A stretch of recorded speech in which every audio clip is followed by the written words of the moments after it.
SLST নবম দশমের verification পুনরায় কবে থেকে শুরু হচ্ছে, কোন কোন সাবজেক্টে শুরু হচ্ছে, এবং পাশাপাশি যে ভ্যাকান্সি প্রবলেম এখনও কন্টিনিউ হচ্ছে, এর সমাধানটা কি আছে, এবং অ্যাপয়েন্টমেন্ট লেটার ক্লাস 11-12-এ কবে কোন মাস থেকে দেওয়া শুরু হবে, কমিশন অ্যাকচুয়ালি কি খেলা খেলতে চাইছে, আমি আজকে সেই নিয়ে ডিসকাস করবো।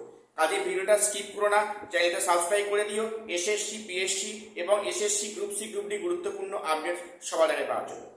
প্রথম আজকে বলবো যে নবম দশমের ভেরিফিকেশান যে এখন স্টপ আছে, বন্ধ আছে। লাস্ট হয়েছিল 20 এপ্রিল অবধি। 23 তারিখে ভোট হয়েছে, আগামী পরশু ভোট আছে, বাকি ডিস্ট্রিক্টে ভোট আছে, এবং তারপরে 4 তারিখে ভোট রেজাল্ট। তো এর মধ্যে যেহেতু এই প্রক্রিয়া এখন স্টপ আছে, বন্ধ আছে, তো কাজেই সেখানে নবম দশমের পুনরায় ভেরিফিকেশান কবে থেকে শুরু হচ্ছে, প্রশ্নটা অনেকের আছে। দেখো, মোটামুটি যেটা খবর জানতে পারছি যে মে মাসের 10 তারিখের মধ্যে, অর্থাৎ 10ই মের মধ্যে কিন্তু ভেরিফিকেশান প্রক্রিয়া পুনরায় শুরু হচ্ছে। অর্থাৎ খুব সম্ভাবনা আছে 4 তারিখের আগে কিন্তু একটা বিজ্ঞপ্তি আসবে যে এই সাবজেক্টের ভেরিফিকেশান আগামী এই তারিখে হবে। ডেটটা মোটামুটি 6 থেকে 10 তারিখের মধ্যে কিন্তু বাকি সাবজেক্টের 9-10-এ ভেরিফিকেশনের কাজ শুরু হবে, এটা পরিষ্কার ইঙ্গিত, এটা প্রায় 100% নিশ্চিত। এবং সেখানে একটা সংশয় তৈরি হচ্ছে কি, যে 18ই মের মধ্যে 9-10-এ কি সব সাবজেক্টে ভেরিফিকেশনের কাজ কমপ্লিট হবে, সম্ভাবনা এখন খুবই কম। যেহেতু 23শে এপ্রিল থেকে এই 4 তারিখ অবধি কোনো প্রোগ্রাম নেই, এর মাঝে যদি কাজগুলো কন্টিনিউ হতো, হয়তো কিন্তু 18ই এপ্রিলের মধ্যে সব প্রক্রিয়া সমাপ্ত হতো। কিন্তু ভেরিফিকেশান 18ই এপ্রিলের মধ্যে সম্ভব হচ্ছে না, এটা পরিষ্কার ইঙ্গিত। এটা সম্ভবত মে মাসের শেষ অবধি এই প্রক্রিয়া হয়তো কন্টিনিউ হবে, 9-10-এর ভেরিফাইয়ের কাজ, এবং তারপরে কিন্তু নবম দশমের ইন্টারভিউ কাজ শুরু হচ্ছে। যতক্ষণ না 9-10-এর সমস্ত সাবজেক্টে ভেরিফাইয়ের কাজ কমপ্লিট হচ্ছে, তবে কিন্তু 9-10-এর ইন্টারভিউ কাজ শুরু হবে না বা শুরু করবে না কমিশন, এটা পরিষ্কার ইঙ্গিত। পরের বিষয়টা এসো, ভ্যাকান্সি প্রবলেমটা মারাত্মক আকার নিচ্ছে, যেটা শুনতে হাস্যকর, তোমরা অবাক হবে। কমিশন বিভিন্ন সাবজেক্টে যে ভ্যাকান্সি লিস্ট, যে স্কুলের যে লিস্ট প্রকাশ করেছে, স্কুলের নাম, অ্যাড্রেস সহ, যে স্কুলের নামটা কমিশন ওয়েবসাইটে উল্লেখ করেছে, সেই স্কুল থেকে কমপ্লেন আসছে যে আমাদের স্কুলে তো ভ্যাকান্সি আদৌ নেই, তাহলে কেন লিস্ট এখানে দেওয়া আছে। বুঝুন ঠেলা, স্কুল জানে তার স্কুলে ওই সাবজেক্টে ভ্যাকান্সি আদৌ নেই, এক সময় ছিল যেটা পূরণ হয়ে গেছে, অথচ কমিশন সেই স্কুলের নাম কাউন্সেলিং লিস্টে দিয়েছে। কি বিষয়টা হাস্যকর নয়? সেই প্রথম থেকে এত গড়িমসি করে করে কিন্তু ভ্যাকান্সি সমস্যা এখানে হচ্ছে, এবং এটা মারাত্মক আকার নিচ্ছে। আসলে এটা মনে হচ্ছে কোথাও একটা লিঙ্কেজের সমস্যা হচ্ছে।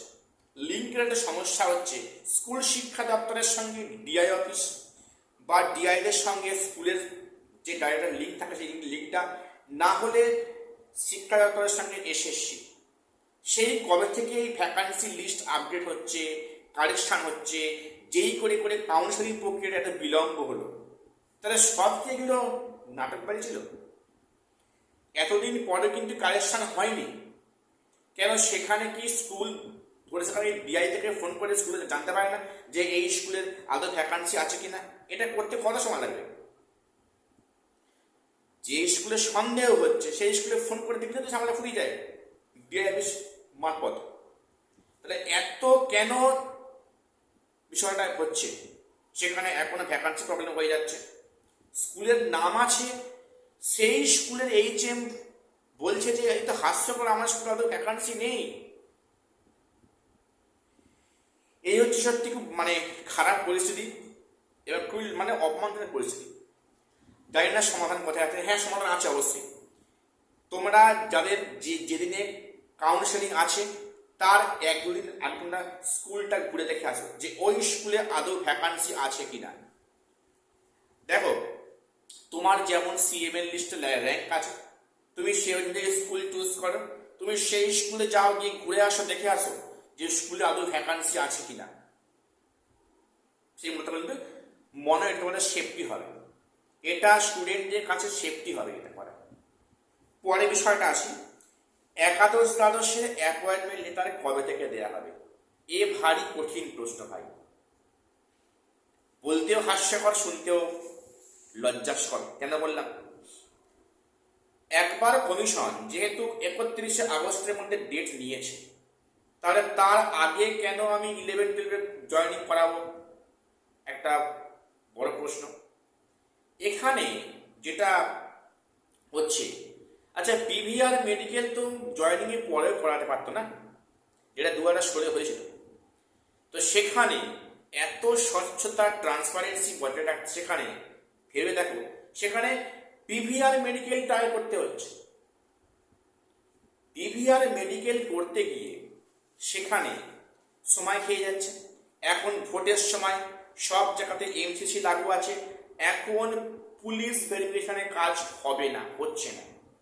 আফটার ইলেকশন যখন আবার সমস্ত প্রশাসন স্বাভাবিক ফিরে আসবে, এমসিসি যখন লাগু হবে, তখন কিন্তু এই পিভিআর এর কাজ শুরু হবে। সেই কাজ শুরু হতে হতে, রিপোর্ট বাড়তে বাড়তে প্রায় সেখানে 1-1.5 মাস। তোমরা শুনে রাখো, এটা চলছে এপ্রিল মাস, আজকে এপ্রিল 27 তারিখ। 27শে এপ্রিল দাঁড়িয়ে বলছি যে কখনোই সম্ভব নয়। মে কেন, জুন কেন, জুলাই মাস শেষ কিংবা আগস্টের দিকে এই প্রক্রিয়া কিন্তু শুরু হবে। অর্থাৎ অ্যাপয়েন্টমেন্ট লেটার দেওয়া প্রক্রিয়া বা জয়েনিং প্রক্রিয়া সেই 31শে মার্চে কাছে ঠেলে নিয়ে যাবে, পরিষ্কার ইঙ্গিত। কাজেই তোমরা যতই যে হাইফাই করো, কিন্তু কিছুই করার নেই। সেটা কমিশনের মাথায় আছে কি করবে, কোন জায়গায় কোথায় গিয়ে খেলবে।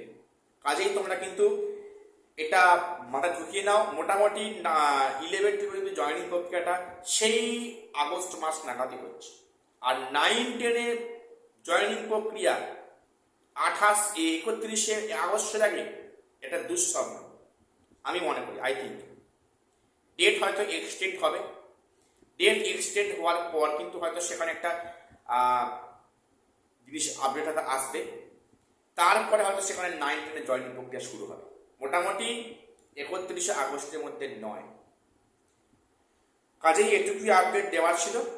সবাই চ্যানেলটা সাবস্ক্রাইব করে দিয়ে দেবে SSC, PSC, group C, group D গুরুত্বপূর্ণ নিউজ পাওয়ার জন্য।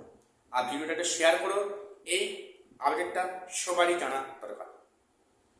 তা শেষ করলাম, দেখা হচ্ছে পরে কোনো ভিডিওতে।